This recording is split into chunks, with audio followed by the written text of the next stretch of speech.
পদমর্যাদার দিক থেকে পশ্চিমবঙ্গের রাজ্যপাল এই রাজ্যের সর্বোচ্চ ব্যক্তি।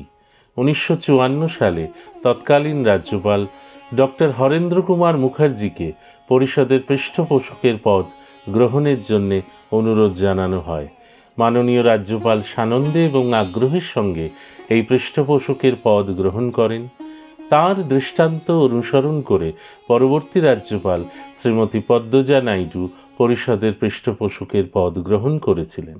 পরিষদের একটি উল্লেখযোগ্য কর্মকাণ্ড হল নিয়মিতভাবে বঙ্গীয় গ্রন্থাগার সম্মেলন সংগঠন, যা কিনা কিছু বিদ্যোৎসাহী গ্রন্থ ও গ্রন্থাগার প্রেমী সুকুমার বৃত্তির মানুষদের কোনো এক বা একাধিক বিষয়কেন্দ্রিক আলোচনা সভা, সমগ্র দেশের বা রাজ্যের গ্রন্থাগার বা গ্রন্থাগার পরিষেবা বিষয়ে তুলনামূলক অধ্যয়ন ও মূল্যায়ন, আলোচনান্তে সভার সিদ্ধান্তসমূহ সরকারের কাছে পাঠানো হয় গ্রন্থাগার সম্পর্কিত প্রয়োজনীয় সিদ্ধান্ত গ্রহণের অনুরোধ জানিয়ে। বঙ্গীয় গ্রন্থাগার পরিষদ এই সব সম্মেলনের মূল আয়োজক, আর ব্যবস্থাপনায় থাকেন যে জেলায় গ্রন্থাগার সম্মেলন হচ্ছে মূলত সেই জেলায় পরিষদের জেলা শাখা।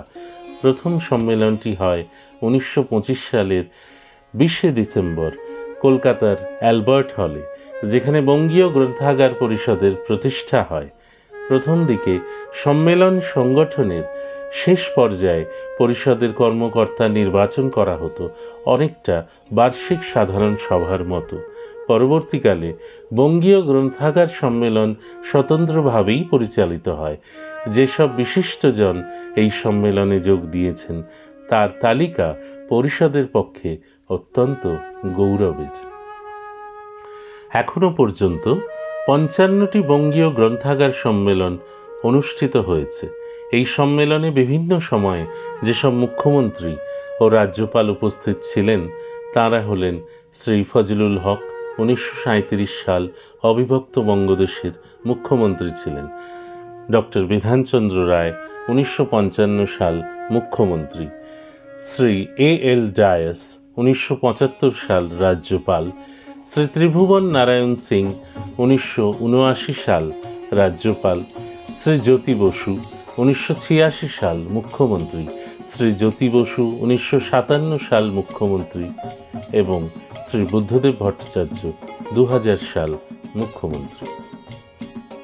তবে এদের মধ্যে অত্যন্ত উল্লেখযোগ্য দেশ নায়ক সুভাষচন্দ্র বসু প্রেরিত শুভেচ্ছা বাণী, যেটি পঞ্চম বঙ্গীয় গ্রন্থাগার সম্মেলন মেদিনীপুর সাধারণ গ্রন্থাগার 20 মার্চ 1938 সালে প্রেরিত হয়েছিল। উল্লেখ্য, এই সম্মেলনে নেতাজি ছাড়াও পশ্চিমবঙ্গের তদানীন্তন রাজ্যপাল লর্ড ব্রেবন, কলকাতা বিশ্ববিদ্যালয়ের উপাচার্য শ্যামাপ্রসাদ মুখোপাধ্যায়, ঢাকা বিশ্ববিদ্যালয়ের উপাচার্য রমেশচন্দ্র মজুমদার, লাইব্রেরি অ্যাসোসিয়েশন লন্ডনের সভাপতি বেরউইক সেয়ার্স তাঁদের শুভেচ্ছা বাণী পাঠিয়েছিলেন। 1936 সালের 31 অগস্ট বঙ্গীয় গ্রন্থাগার পরিষদ ক্যালকাটা পাবলিক লাইব্রেরির শতবর্ষ উপলক্ষে এক সভার আয়োজন করে। পরবর্তীতে পরিষদের পক্ষ থেকে 1951 সালের 1 সেপ্টেম্বর জাতীয় গ্রন্থাগারে কলকাতা পাবলিক লাইব্রেরির প্রতিষ্ঠা দিবস পালনের আয়োজন করা হয়। পরিষদের তৎকালীন সভাপতি ডক্টর নিহার রঞ্জন রায় এই সভায় সভাপতিত্ব করেন। এই সময় থেকে সুবিধামতো কোনো একটা দিনকে গ্রন্থাগার দিবস হিসেবে পালন করার জন্য পরিষদের কর্মকর্তারা আলোচনা শুরু করেন। কেউ কেউ 31 অগস্টকে গ্রন্থাগার দিবস হিসেবে পালনের পক্ষপাতী ছিলেন। এই ব্যাপারে সর্বপ্রথম উদ্যোগী হন শ্রী রাধা শ্যাম চন্দ্র নামে পরিষদের একজন ব্যক্তিগত সদস্য। তিনি ছিলেন বর্ধমানের অধিবাসী। কলকাতার লালবাজার অঞ্চলে নিজে একটি প্রতিষ্ঠান শিশি বোতলের দোকান চালাতেন। গ্রন্থাগার আন্দোলনের প্রতি শ্রী রাধাশ্যামচন্দ্রের ছিল অসীম আগ্রহ। তিনি গ্রন্থাগার প্রচার সমিতি নামক সংস্থার মাধ্যমে 1951 সাল 1358 বঙ্গাব্দ 31 অগস্ট থেকে এক সপ্তাহ গ্রন্থ ও গ্রন্থাগার আন্দোলন সপ্তাহ হিসেবে নানা স্থানে পালন করার উদ্যোগ গ্রহণ করেন। 1952 সালের 31শে অগস্ট সাধারণ ব্রাহ্ম সমাজ লাইব্রেরি হলে বঙ্গীয় গ্রন্থাগার পরিষদের উদ্যোগে কলকাতা পাবলিক লাইব্রেরির প্রতিষ্ঠা দিবস পালন করা হয়। পশ্চিমবঙ্গের মাননীয় শিক্ষামন্ত্রী শ্রী পান্নালাল বসু এই অনুষ্ঠানে সভাপতিত্ব করেন। 1953 সালের 11 জুলাই কর্মপরিষদের কর্মপরিষদ প্রতি বছর পরিষদের প্রতিষ্ঠা দিবসকে গ্রন্থাগার দিবস হিসেবে পালনের সিদ্ধান্ত আনুষ্ঠানিকভাবে গ্রহণ করে এবং পুনর্গঠিত পরিষদের গঠনতন্ত্র গৃহীত হবার তারিখ 19শে অগস্টকে 1935 পরিষদের প্রতিষ্ঠা দিবস হিসেবে গ্রহণ করা হয়। 1953, 1954 ও 1955 সাল এই 3 বছর এই দিনটিকে গ্রন্থাগার দিবস হিসেবে পালন করা হয়। পরে শ্রী প্রমীলচন্দ্র বসুর পরামর্শক্রমে 19শে অগস্টের পরিবর্তে বাংলাদেশে সংঘবদ্ধ গ্রন্থাগার আন্দোলনের সূচনার তারিখ এবং বঙ্গীয় গ্রন্থাগার পরিষদের আদি জন্ম তারিখ 20শে ডিসেম্বর 1925 গ্রন্থাগার দিবস হিসেবে পালন করার বিষয়ে 23শে জুলাই 1956 সালের পরিষদের কাউন্সিল সভায় চূড়ান্ত অনুমোদন ক্রমে 1956 সাল থেকে আজ অবধি 20শে ডিসেম্বর তারিখটি কেন্দ্রীয়ভাবে এবং এর এক সপ্তাহের মধ্যে কোনো সুবিধা মতো তারিখে সারা রাজ্যব্যাপী গ্রন্থাগার দিবস সাড়ম্বরে পালিত হয়ে আসছে। আর প্রতি বছর এর কেন্দ্রীয় সভাটি হয় কলকাতায় বা পার্শ্ববর্তী অঞ্চলে, যেখানে আলোচনাচক্র, প্রদর্শনী, শোভাযাত্রা ইত্যাদির মাধ্যমে এই দিনটি পালন করা হয়। 1931 সালের তৃতীয় বঙ্গীয় গ্রন্থাগার সম্মেলনের সিদ্ধান্ত অনুযায়ী 1932 সালের 1 ফেব্রুয়ারি অবিভক্ত বঙ্গদেশের আইনসভা, যার নাম ছিল বঙ্গীয় ব্যবস্থাপক সভা, সেখানে তৎকালীন সদস্য কুমার মনীন্দ্র দেব রায় মহাশয় প্রথম বেসরকারিভাবে খসড়া গ্রন্থাগার বিল উত্থাপন করেন। বস্তুত ভারতের কোনো আইনসভায় গ্রন্থাগার বিল উত্থাপনের এটিই প্রথম প্রয়াস। বিলে কর ধার্যের প্রস্তাব থাকায় উপস্থিত সদস্যদের মধ্যে প্রবল আপত্তির সঞ্চার হয়। এ বিষয়ে ক্ষান্ত না হয়ে তিনি পুনরায় সরকারিভাবে এই বিল উত্থাপনের প্রচেষ্টা করেন, কিন্তু তাঁর এই প্রচেষ্টা সফল হয়নি। 1954 সালের প্রথম দিকে বা ওই সময়ে কাছাকাছি সময়ে পশ্চিমবঙ্গে উচ্চতর আইন পরিষদের লেজিসলেটিভ কাউন্সিল সদস্য অধ্যাপক নির্মলচন্দ্র ভট্টাচার্য ওই আইনসভায় উপস্থিত করার উদ্দেশ্যে গ্রন্থাগার আইনের এক খসড়া প্রণয়ন করেন, কিন্তু আইনসভার উচ্চতর পরিষদে কর ধার্যমূলক আইনের খসড়া পেশ করার সাংবিধানিক বাধার অজুহাতে গ্রন্থাগার আইনের ওই খসড়া শেষ পর্যন্ত পরিষদে পেশ করা যায়নি। ফলে বাংলাদেশের আইন পরিষদে গ্রন্থাগার আইন পাশ করার এই দ্বিতীয় প্রয়াসও সে সময় ব্যর্থ হয়। মালদহ সম্মেলনে 1954 গ্রন্থাগার আইন সম্বন্ধে বিশেষভাবে আলোচনা হয়। 1958 নবদ্বীপ সম্মেলনের সভাপতি ডক্টর রঙ্গনাথনের রচিত পশ্চিমবঙ্গের জন্য এক খসড়া গ্রন্থাগার আইন ওই সম্মেলনে আলোচিত হয়। সম্মেলন শেষে কলকাতায় ডক্টর রঙ্গনাথন তৎকালীন পশ্চিমবঙ্গের শিক্ষামন্ত্রী এবং অবিভক্ত বাংলাদেশের বঙ্গীয় গ্রন্থাগার পরিষদের এককালীন সভাপতি রায় হরেন্দ্রনাথ চৌধুরীর সাথে গ্রন্থাগার আইন সম্বন্ধে আলোচনা করেন। শিক্ষামন্ত্রী গ্রন্থাগার আইন সম্বন্ধে যথেষ্ট আগ্রহ দেখালেও কার্যত শেষ পর্যন্ত বিশেষ কিছু ফল হয় না। তবে বঙ্গীয় গ্রন্থাগার পরিষদ গ্রন্থাগার আইন সম্বন্ধে আন্দোলনের ধারা থেকে পিছিয়ে না এসে একাধিক সভা সমিতি, পদযাত্রা, সংগঠন বা বঙ্গীয় গ্রন্থাগার সম্মেলনে এই বিষয়ে নিরবিচ্ছিন্ন আলোচনা বজায় রাখে। এমনকি বিভিন্ন রাজনৈতিক দলের কর্তা ব্যক্তিদের সঙ্গেও এই নিয়ে আলাপ আলোচনা শুরু হয়।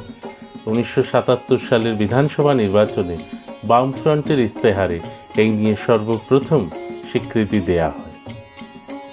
এরই ফলশ্রুতিতে 1979 সালের 12 সেপ্টেম্বর পশ্চিমবঙ্গ বিধানসভায় the West Bengal public libraries act 1979 আইন পাশ হয় এবং পরবর্তীতে যা ওই বছর 26শে ডিসেম্বর মাননীয় রাষ্ট্রপতির অনুমোদন লাভ করে।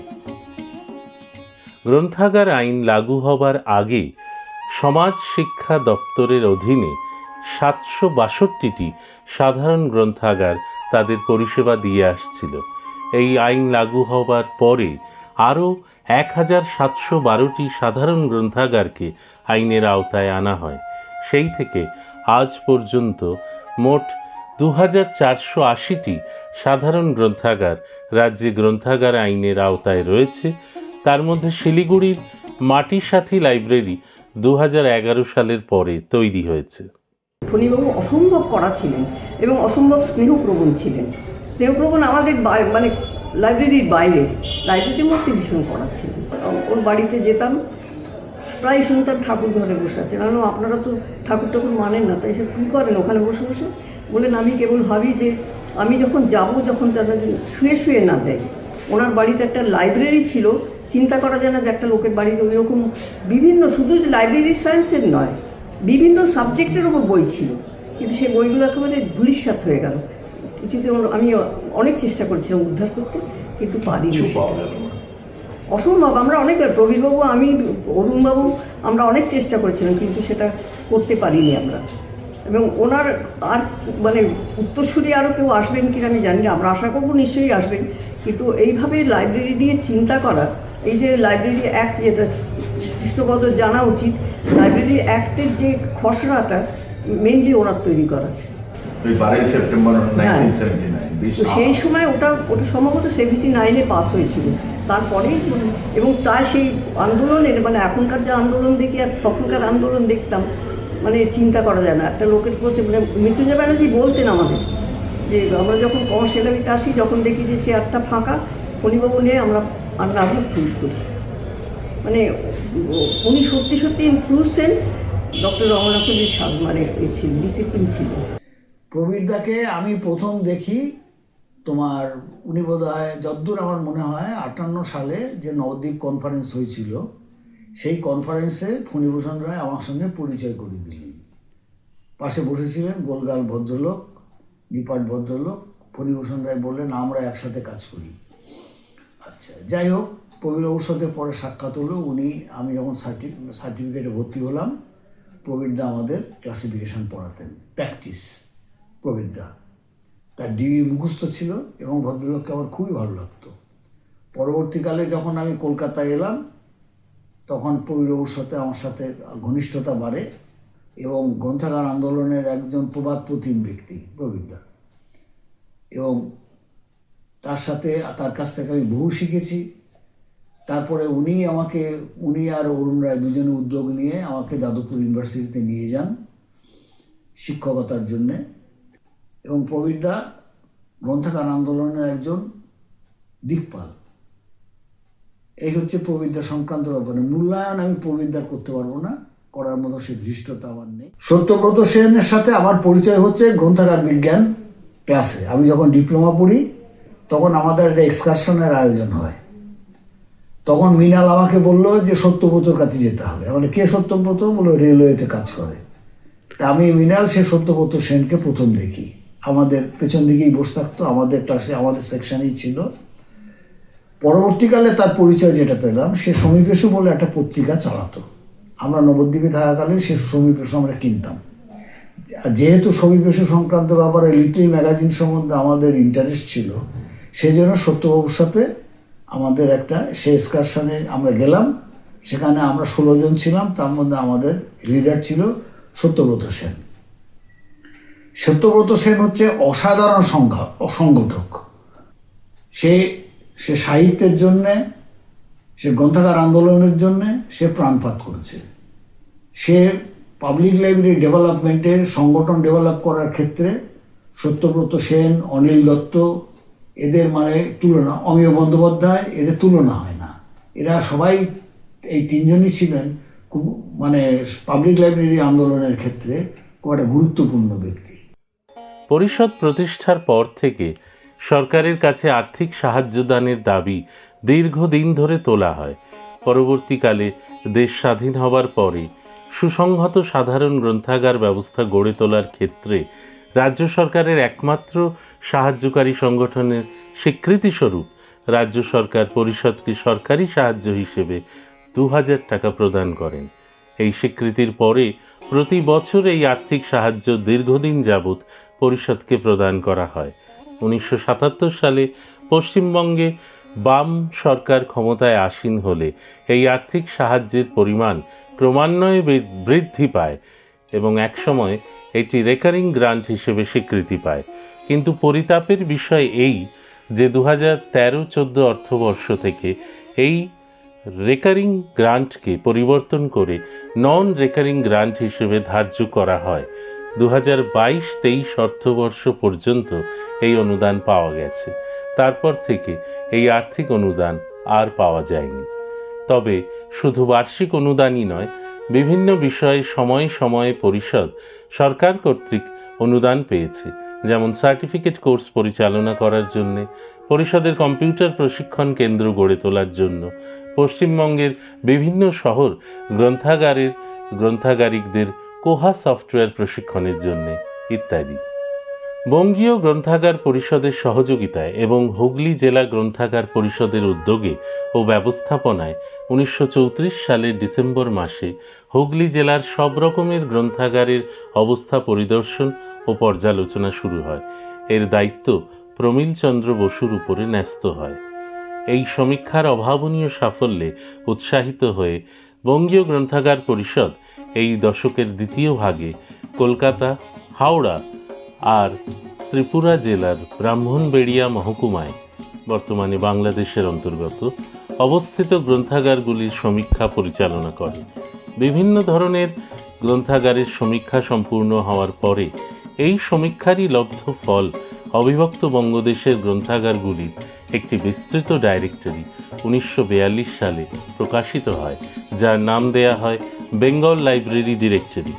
এই ডিরেক্টরিতে সাধারণ গ্রন্থাগার, বিদ্যালয় গ্রন্থাগার, কলেজ গ্রন্থাগার ও বিশ্ববিদ্যালয় গ্রন্থাগারের বিস্তারিত তথ্য সংকলিত হয়েছিল। এই ডাইরেক্টরির দ্বিতীয় সংস্করণ প্রকাশিত হয় 1963 সালে। বিশেষজ্ঞ ব্যক্তিদের দিয়ে পরিষদ বিশেষ বিশেষ বিষয়ে বক্তৃতার অথবা আলোচনা চক্রের আয়োজন শুরু করে 1936-37 সাল থেকে।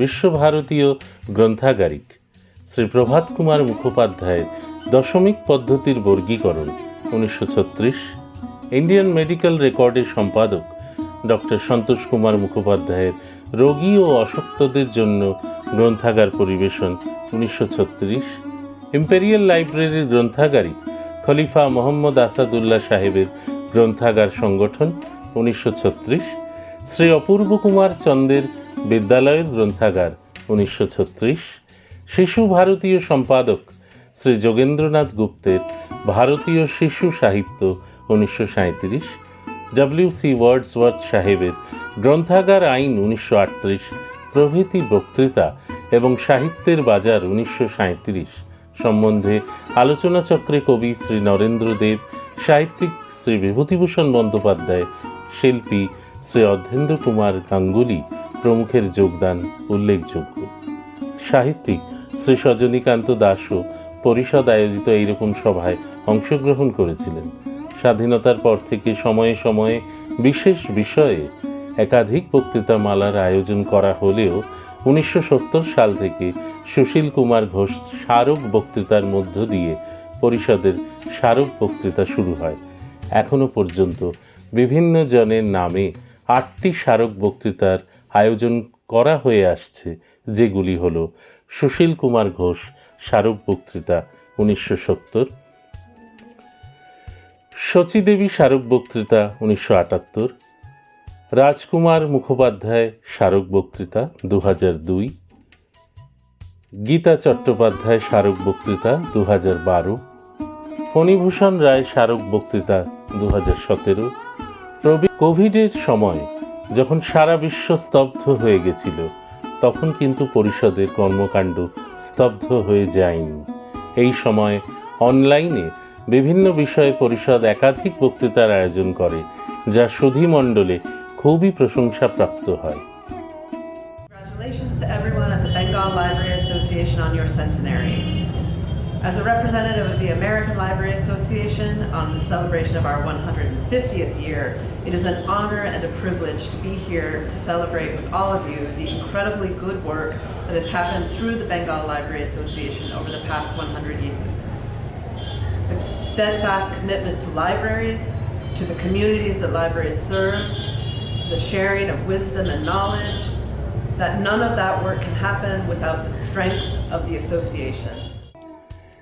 1989 সালে জয়পুরে ইয়াসলিকের 17তম সর্বভারতীয় সম্মেলন চলাকালীন জোকলাই সভায় ভারতের গ্রন্থাগার বিজ্ঞানের জনক ডক্টর এস.আর. রঙ্গনাথনের জন্মদিবস 12ই অগস্ট গ্রন্থাগারিক দিবস হিসেবে সাড়ম্বরে পালন করার সিদ্ধান্ত গ্রহণ করা হয়। এই সিদ্ধান্ত অনুযায়ী 1990 সালের 12ই অগস্ট পদ্মপুকুরে বঙ্গীয় গ্রন্থাগার পরিষদের সভাকক্ষে ইয়াসলিক ও বঙ্গীয় গ্রন্থাগার পরিষদ সর্বপ্রথম যৌথভাবে গ্রন্থাগারিক দিবস পালন করে। পরবর্তীকালে এই অনুষ্ঠান সংগঠনে পশ্চিমবঙ্গ সাধারণের গ্রন্থাগার কর্মী সমিতি যোগদান করে। সেই থেকে আজ অবধি পশ্চিমবঙ্গের বিভিন্ন অঞ্চলে প্রতি বছর 36টি গ্রন্থাগারিক দিবস পালন করা হয়েছে। বিভিন্ন বিষয়ে বিশেষজ্ঞদের আলোচনা, স্মরণিকা প্রকাশ, প্রদর্শনী ইত্যাদি এই দিনটির বৈশিষ্ট্য। বঙ্গীয় গ্রন্থাগার সম্মেলন সংগঠন ছাড়াও পরিষদ বিভিন্ন সময়ে নানা ধরনের সম্মেলন সংগঠন করে আসছে। এর মধ্যে সবচেয়ে উল্লেখযোগ্য 1987 সালে ILA, IASLIC, BLA joint conference, যা হয়েছিল বিধাননগরের যুব ভারতী ক্রীড়াঙ্গনে। সারা ভারত থেকে 1000-এর বেশি প্রতিনিধি এই সম্মেলনে যোগদান করেছিলেন। এই সম্মেলন উদ্বোধন করেছিলেন পশ্চিমবঙ্গের তৎকালীন মুখ্যমন্ত্রী শ্রী জ্যোতি বসু। এছাড়াও শিশির মঞ্চে ইনফরমেশন টেকনোলজির উপরে সম্মেলন বা বিধাননগরের সত্যেন্দ্রনাথ বসু মৌল গবেষণা কেন্দ্রে NSDRMT জাতীয় সম্মেলন পরিষদকে অন্য মাত্রায় নিয়ে গেছিল। আর কোহা সফটওয়্যারের উপরে আন্তর্জাতিক পর্যায়ের ইন্ড কোহা কনফারেন্স সার্ক দেশে পরিষদের সুনাম বৃদ্ধি করেছে ও পরিচিতি বাড়াতে সাহায্য করেছে। আমি professor doctor Mohammad Shariful Islam, information science and library management বিভাগ, রাজশাহী বিশ্ববিদ্যালয়, বাংলাদেশ।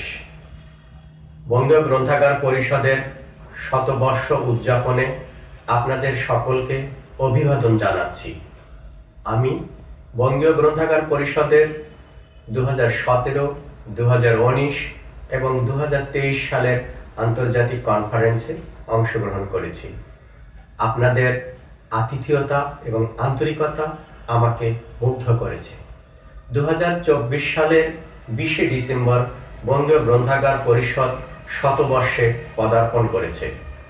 100 বছরের পথ পেরিয়ে বঙ্গীয় গ্রন্থাগার পরিষদ শুধুমাত্র অতীতের গৌরবের প্রতিচ্ছবি নয়, এটি একটি জীবন্ত প্রতিষ্ঠান যা পাঠ, গবেষণা, শিক্ষা, সমাজচিন্তা, সাংস্কৃতিক উত্তরাধিকার, জ্ঞানের সমতা, পেশাজীবীদের মান উন্নয়ন, আইন ও নীতি প্রণয়ন এবং তথ্য সেবা প্রদানে অগ্রণী ভূমিকা পালন করে চলেছে। আমি বেঙ্গল লাইব্রেরি অ্যাসোসিয়েশনে যুক্ত হই 8-এর দশকের মাঝামাঝি নাগাদ, যখন আমি master of library science Jadavpur ইউনিভার্সিটিতে পড়ি।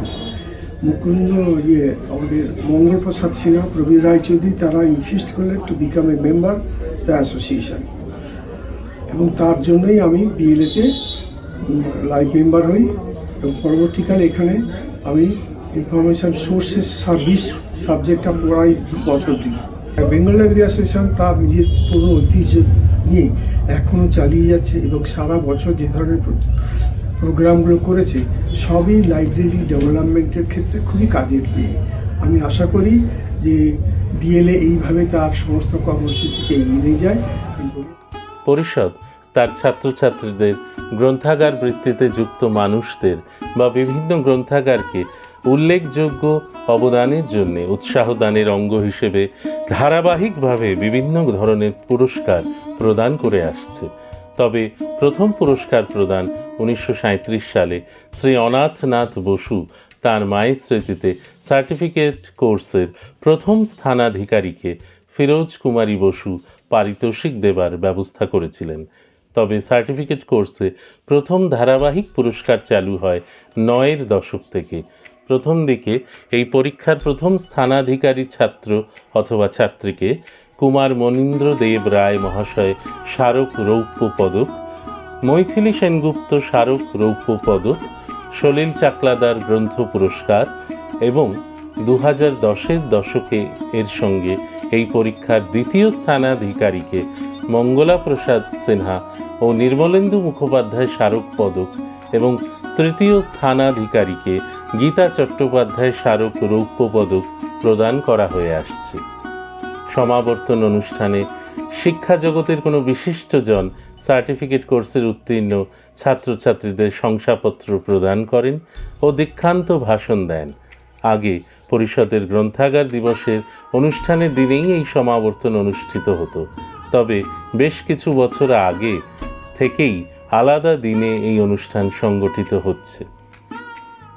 গ্রন্থাগার পত্রিকার কোনো এক বছরের সেরা প্রবন্ধের জন্য প্রবন্ধকারকে প্রতি বছর 3 কোটি দত্ত স্মারক পদক প্রদান করা হয়। 1378 বঙ্গাব্দে বিমল কুমার দত্ত ও জিমুদ বাহন রায় তাঁদের বিশ্ববিদ্যালয় গ্রন্থাগার সমস্যা ও ছাত্র অসন্তোষ প্রবন্ধের জন্য প্রথম এই পদকে সম্মানিত হন। এছাড়াও অতি সম্প্রতি গ্রন্থাগার পত্রিকার দ্বিতীয় সেরা প্রবন্ধের জন্য প্রবন্ধকারকে অরুণ কুমার রায় স্মারক পদক প্রদান করা হবে বলে সিদ্ধান্ত গ্রহণ করা হয়েছে। গ্রন্থাগার পত্রিকার প্রাক্তন সম্পাদক প্রদীপ চৌধুরী প্রয়াণের পর তাঁর নামাঙ্কিত প্রদীপ চৌধুরী স্মারক বৃত্তি পরিষদের সার্টিফিকেট কোর্সে পাঠরত কয়েকজন আর্থিকভাবে অসচ্ছল ছাত্রছাত্রীকে এই বছর থেকে দেওয়ার সিদ্ধান্ত গ্রহণ করা হয়েছে।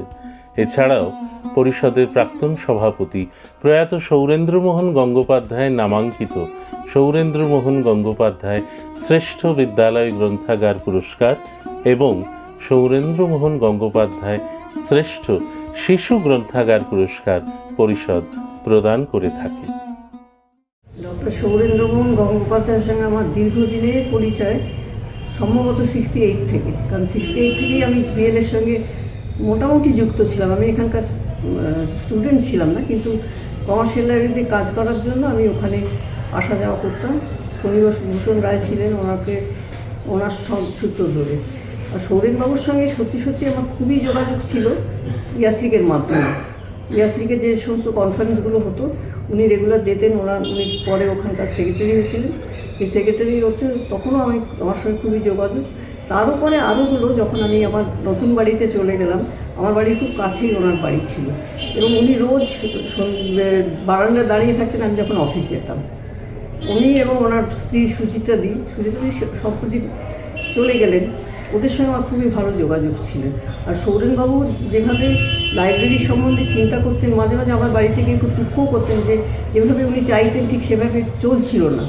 যাই হোক, ওরা কিন্তু অনেক চেষ্টা করেছিলেন। তারপরে ওদেরই অনুরোধে আমি বিএলএতে পড়িয়েওছি কিছুদিন। পরিষদের ছাত্র সংযোগ উপসমিতি প্রতি বছর নিয়মিতভাবে পুনর্মিলন অনুষ্ঠান, নবীনবরণ অনুষ্ঠান, শিক্ষামূলক ভ্রমণ, শিক্ষক দিবস উদযাপন প্রভৃতি সংগঠিত করে থাকে। 1948 সালের 14ই আগস্ট ডক্টর নিহার রঞ্জন রায়ের সভাপতিত্বে প্রথম পুনর্মিলন অনুষ্ঠান সংগঠিত হয়। বহু বিশিষ্ট ব্যক্তি এই অনুষ্ঠানে প্রধান অতিথির আসন অলঙ্কৃত করেছেন। উল্লেখ্য, বিশিষ্ট গ্রন্থাগার বিজ্ঞানী ডক্টর এস.আর. রঙ্গনাথন দুবার এই অনুষ্ঠানের নিজের শুভেচ্ছা বার্তা প্রেরণ করেন।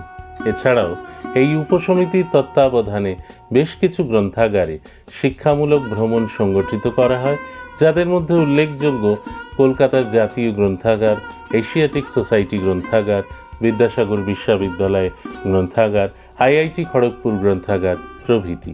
এই উপসমিতি বিভিন্ন বছরে বনভোজনেরও ব্যবস্থা করে।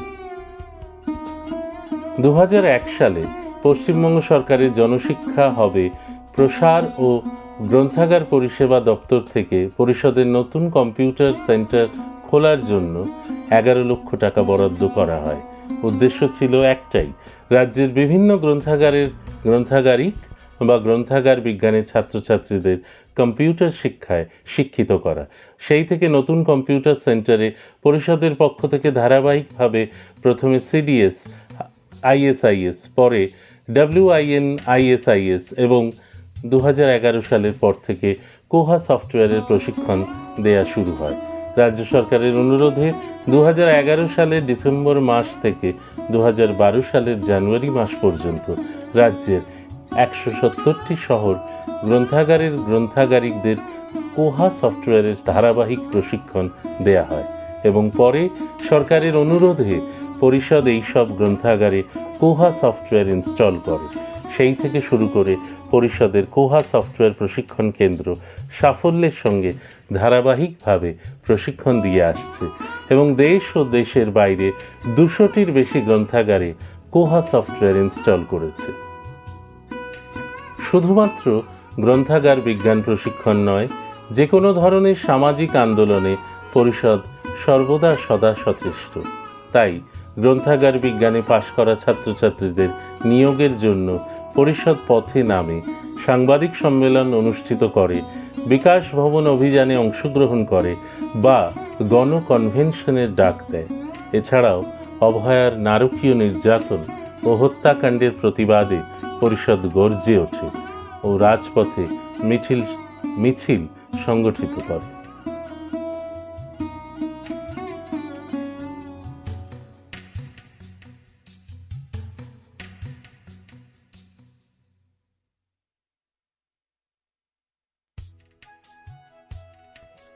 দীর্ঘ পথ অতিক্রম করে বঙ্গীয় গ্রন্থাগার পরিষদের প্রতিষ্ঠার 100তম বর্ষে পদার্পণ করেছে বিগত বছরে এবং এই উদযাপন অনুষ্ঠানের শুভ সূচনা হয়েছে বিগত 20শে ডিসেম্বর 2024 কলকাতা বিশ্ববিদ্যালয়ের শতবার্ষিকী সভাগৃহে 3 দিনের আন্তর্জাতিক পর্যায়ের সম্মেলনের মধ্য দিয়ে পশ্চিমবঙ্গের মাননীয় রাজ্যপাল ডক্টর CV আনন্দ বোস এই শতবর্ষ অনুষ্ঠানের শুভ সূচনা করেছেন। বিগত 1 বছর ধরে সারা রাজ্যের বিভিন্ন জেলায় একাধিক অনুষ্ঠানের মধ্য দিয়ে এই শতবর্ষ অনুষ্ঠান উদযাপিত হয়েছে, যার মধ্যে রয়েছে ডাক টিকিট প্রকাশ, বিবিধ বিষয়ে সম্মেলন ও আলোচনা চক্র সংগঠন, স্মারক গ্রন্থ প্রকাশ, বিভিন্ন স্মারকের প্রকাশ, গ্রন্থাগারের জন্য গ্রন্থ প্রদান ইত্যাদি। এই উপলক্ষে 15টি অনুষ্ঠান ইতিমধ্যেই অনুষ্ঠিত হয়েছে। এছাড়াও অনুষ্ঠিত হয়েছে 2টি বিশেষ বক্তৃতা। পরিষদের শতবর্ষ অনুষ্ঠানের পরিসমাপ্তি ঘটবে আগামী 20 ও 21 ডিসেম্বর 2025 তারিখে কলকাতার heritage institute of technology Swami Vivekananda সভাগৃহে 2 দিনের আন্তর্জাতিক পর্যায়ের সম্মেলনের মধ্য দিয়ে, যার বিষয় হিসেবে নির্ধারিত হয়েছে ইনোভেটিভ লাইব্রেরিয়ানশিপ, উদ্ভাবনী গ্রন্থাগারিকতা বৃত্তি।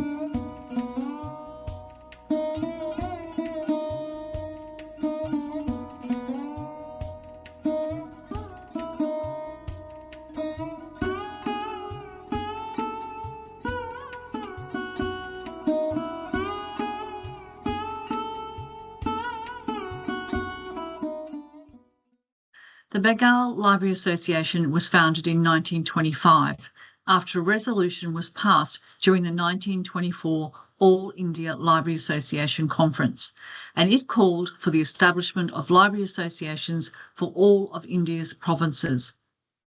IFLA has had a long association with the Bengal Library Association. During the 1950s and 1960s, IFLA presidents sent welcome messages to several Bengal library conferences, and these messages were read during the meetings.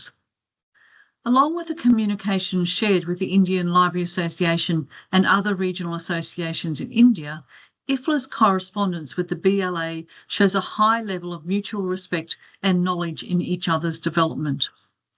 Our research indicates that the BLA was working towards sending a delegation to the second IFLA World Library and Information Congress in Madrid in 1935. After several years of strenuous efforts, then BLA President Kumar Manindra Debre Marsay was able to participate at the Madrid Congress. And at that Congress, he presented a paper on the condition of libraries and the library movement in India. According to one letter, Debre Marsay also took a leading part in sending a delegate on behalf of the Hooghly District Library Association, which was affiliated with the BLA, to the Edinburgh Conference in 1927. So this means that Bengal was represented in the very first discussions of IFLA. In 2027, IFLA will celebrate its centenary, and I hope that representatives of Bengal will join IFLA's Congress and participate in our celebrations. যে আমাদের সবার সমন্বয়ে এই library আন্দোলনটাকে এগিয়ে নিয়ে যেতেই হবে। Library আন্দোলন মানে পড়াশোনার আন্দোলন, মানুষকে লাইব্রেরি মুখী করার আন্দোলন, লাইব্রেরি ব্যবহার করার আন্দোলন। সুতরাং লাইব্রেরি মুখী প্রথমে করতে হবে, তারপরে তার লাইব্রেরি ব্যবহারে তাকে আনতে হবে। এভাবে যদি আমরা করতে পারি, নিশ্চয়ই আমাদের লাইব্রেরি আন্দোলন সাকসেসফুল হবে, আমাদের প্রচেষ্টা থেমে থাকবে না। আমরা এই প্রচেষ্টা শুরু করেছি 1925 সাল থেকে, কিন্তু আরও অনেক আগে থেকে। সেই প্রচেষ্টা আজও 2025-এ এসেও চলছে এবং এটা চলবে। বিএলএ 100 বছর বয়স হয়েছে, কোনো দিন তার প্রদীপ নেবেনি। শুধু 1942 সালে কিছুকালের জন্য দ্বিতীয় বিশ্বযুদ্ধের সময় একটু বিরতি ঘটেছিল, হ্যাঁ, আর নয় তার প্রদীপ কখনো নেবেনি। বিভিন্ন জায়গা থেকে সে স্থানান্তরিত হয়ে হয়ে আজকে এই দুটো জায়গায় এসে আমরা ঠেকেছি। এটা প্রধান আমাদের অফিস এবং কর্মস্থল, সল্টলেকে আমাদের কর্মস্থল এবং পাবলিক লাইব্রেরি, আমরা অডিটোরিয়াম ইত্যাদি ইত্যাদি। এইভাবেই আমরা আরও চেষ্টা করব সবাই মিলে একসঙ্গে থেকে এগিয়ে নিয়ে যেতে। আরে মতের পার্থক্য থাকতেই পারে, কিন্তু আমরা সমন্বয় সাধন করব। এই যদি আমাদের মনে থাকে তাহলে কোনো কাজ আটকাবে না, বুঝতে পেরেছ? আমরা চেষ্টা করব, আমাদের যেহেতু ন্যাশনাল লাইব্রেরি অ্যাসোসিয়েশন এখানে আছে, আমরা একসঙ্গেই অনেক প্রোগ্রাম করেছি, আরও অনেক প্রোগ্রাম করে অন্তত সেটাকেও আমরা আগিয়ে নিয়ে যাওয়ার চেষ্টা করব। অনেক ভালো ভালো মানুষরা ওখানে এখনও আছেন, যারা হয়তো কেউ অভিমান করে আছেন, কেউ আসছেন না, কেউ একদিন আসছেন, কেউ মাসে একদিন আসছেন। এই করলে হবে না। সুতরাং সেইভাবে আমরা সবাই মিলে যদি কাজ করতে পারি, তাহলে আমরা লাইব্রেরি ব্যবস্থাটাকে মানুষের কাছে নিয়ে যেতে পারবো। এটাই লাইব্রেরি আন্দোলন। বিভিন্ন সময়ে গ্রন্থমেলা সংগঠনে, পাঠকদের সাথে আলাপচারিতায়, বিভিন্ন অনুষ্ঠানে, দুস্থ ছাত্রছাত্রীদের মধ্যে গ্রন্থ বিতরণে, গ্রন্থাগার উন্নয়নে এবং বিভিন্ন গ্রন্থাগারে নিয়োগের দাবিতে বঙ্গীয় গ্রন্থাগার পরিষদ সব সময় নিজেকে নিয়োজিত রেখেছে। পরিষদ তার অতীতের গৌরবোজ্জ্বল ইতিহাসকে পাথেয় করে ভবিষ্যতের দিকে অগ্রসর হচ্ছে।